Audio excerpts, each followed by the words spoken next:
In 1974, a surgeon took a tendon out of a pitcher's right forearm and threaded it into his left elbow, and told him it was a 1 in 100 shot to ever throw a baseball again. The pitcher's name was Tommy John. Half a century later, that same operation has been performed on thousands of arms all over the world. Every one of them carries his name. This is the story of the injury that used to end careers, and the man who refused to let it end his. Tommy John was never supposed to be a legend. He was a sinkerball pitcher, a left-hander who lived low in the strike zone, who got ground balls instead of strikeouts. No blazing fastball. No dramatic flair. Just a quiet craftsman who always seemed to know exactly where the ball was going. For a decade he'd been a good pitcher on good teams, the kind of name fans respected but rarely shouted. By the summer of 1974, though, it was all coming together. John was pitching for the Los Angeles Dodgers, and he was having the best season of his life.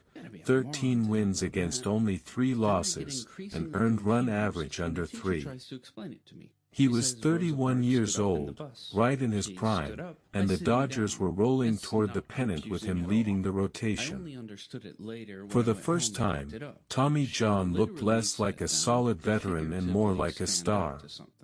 Then came one pitch. July 17, 1974. John threw a sinker to a Montreal batter, the same pitch he had thrown 10,000 times before. And this time, something deep inside his elbow simply let go. He said later that it didn't even hurt. It felt like nothing, like his forearm had come detached from the rest of his arm and gone somewhere on its own. The ball floated weakly toward the plate. And in that instant, Tommy John knew something was terribly wrong. The diagnosis was a torn ulnar collateral ligament, the small band of tissue on the inside of the elbow that holds the joint together against the violent stress of every thrown pitch. In 1974, those words meant only one thing: the end. There was no repair for it. There was no rehab that brought a torn elbow ligament back to life. A pitcher who blew out that ligament was finished, and everyone in the game understood it the way they understood the rules of the sport itself. Careers died on that injury all the time, and no one questioned it, because there was nothing to question.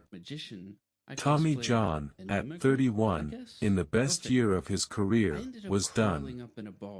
That was simply the medicine of the time. Except there was one doctor who wanted to try something no one had ever done.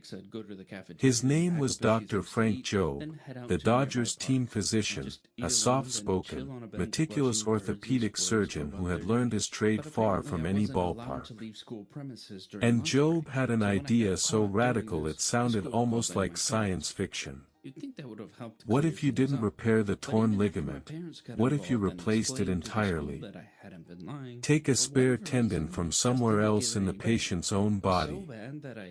Drill tunnels straight through the bones of the elbow. Then weave that tendon through the tunnels in a figure-8 pattern, lace it tight, and build a brand new ligament out of living tissue that the body would accept as its own. No one had ever tried it on a healthy athlete. Jobe himself couldn't promise it would work. He had only theory and a surgeon's hands. When Tommy John asked him, point blank, what the odds were, Jobe refused to lie to him. Maybe 1 in 100, he said. 1 in 100. Tommy John thought it over. And then he gave the only answer that made sense to him. If he did nothing, his chances of pitching again were 0 in 100. 1% was infinitely more than nothing. So he told Frank Jobe to try. On September 25, 1974, Job opened up Tommy John's left elbow. He harvested a tendon from John's right forearm, the palmaris longus, a tendon so unnecessary to the hand that some people are simply born without it. He drilled his holes through the bone. He threaded the tendon through them, looped it, anchored it down, and closed the arm back up. And then the trouble started. John's hand began to curl inward. The nerve that ran through the elbow had been disturbed during the surgery, and his fingers clawed up, stiff and useless.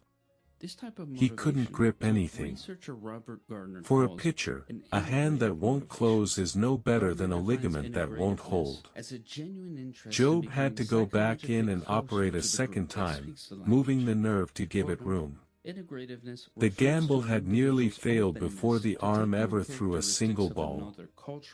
And then came the part that no surgeon could shortcut, the waiting.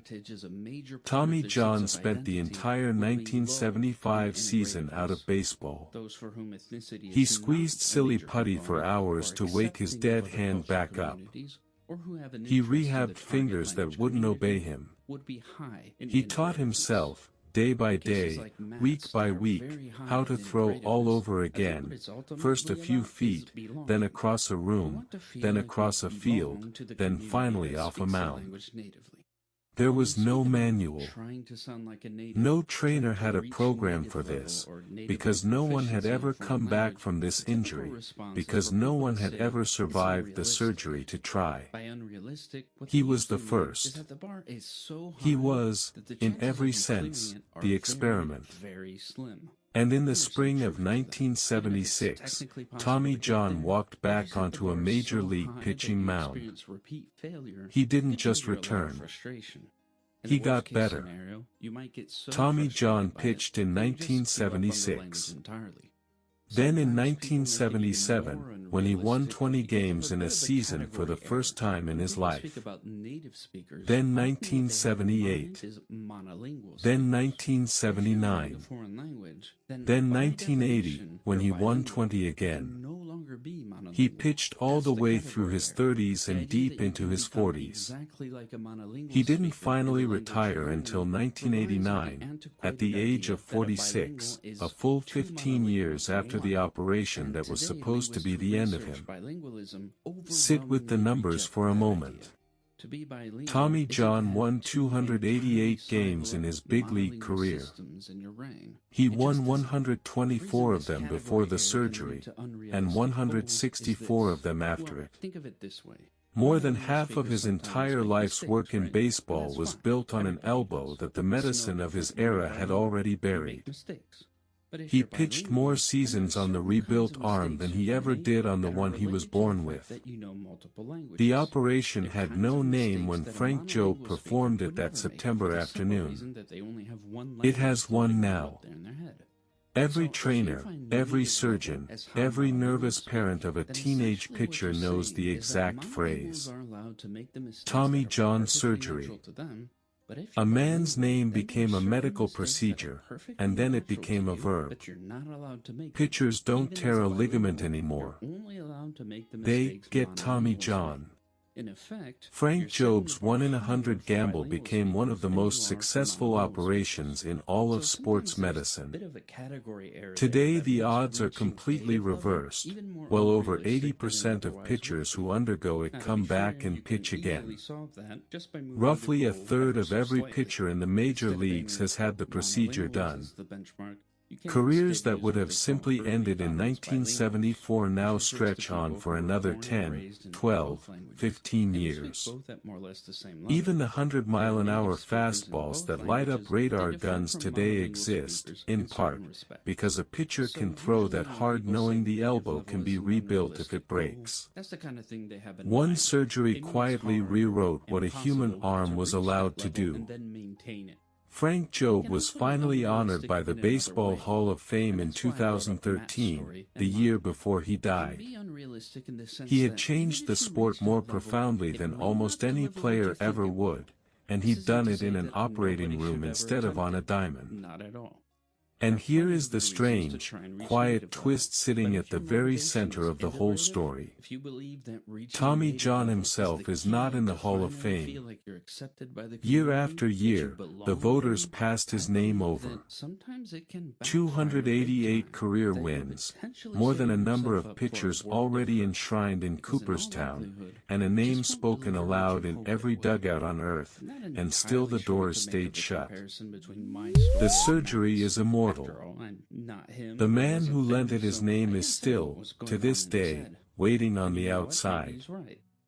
Some argue those 288 wins earned him a plaque all on their own. Others say that without Frank Jobe, there would have been no second act at all, that half those wins belonged to a surgeon's hands. Both of those things are true at the same time.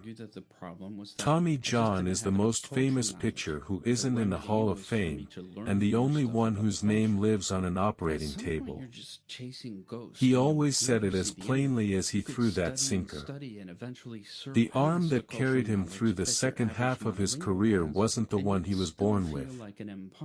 It was the one a doctor built for him out of spare parts and nerve. So here is the question worth sitting with. Back when a torn ligament meant the end of everything, and now, when it means 18 months of rehab and a real second chance, was Tommy John the last man ever saved by a miracle, or was he simply the first of thousands? Follow for more.